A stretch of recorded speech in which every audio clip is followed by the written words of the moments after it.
Interviews. Asna Smith is here now. And Asna, the idea is gaining momentum with more cities possibly following suit. Yes, Frank. In fact, tonight, San Jose city leaders are debating on this very issue. San Francisco and Berkeley have voiced support. Leaders in Oakland called it a no-brainer.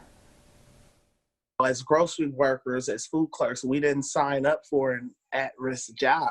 Tamara Perrine is a food clerk for Safeway in Oakland for 29 years. The 51-year-old mother is now entitled to an extra $5 per hour, thanks to a city ordinance she calls long overdue. We are on the front lines, and this is at risk, this pandemic, and right now it's going to another level, and we're not slowing down. City leaders passed the emergency ordinance Tuesday, joining other cities that have considered similar legislation. Los Angeles passed it 15-0.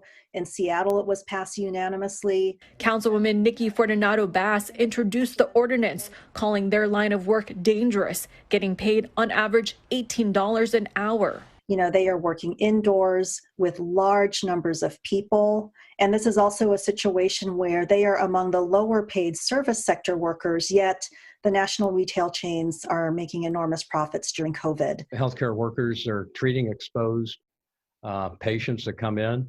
But the grocery clerks see 200 to 300, some of them could see 200 or 300 customers a day. The ordinance affects grocery stores that employ 500 or more workers nationally. Stores like Cardenas Markets, Lucky's, Safeway, Sprouts, Trader Joe's, and Whole Foods. An estimated 2,000 grocery workers in Oakland would be included. We think these types of ordinances are illegal.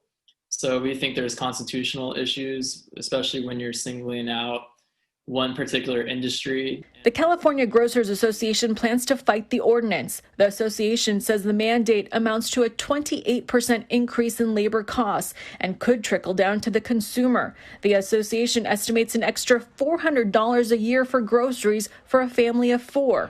Shoppers we spoke to say they'd be willing to pay more. I think that these companies should maybe cut into their profits a little bit more instead of passing them on to consumers. I get to work at home, they don't, so I appreciate it.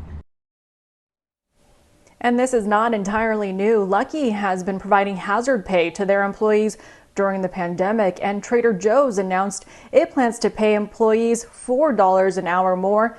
This ordinance is in effect until the city of Oakland reaches the least restrictive yellow tier. Frank? So, Asna, I think you may have just answered this, but does this go into effect immediately, despite the fact that the Grocery Association is going to fight it?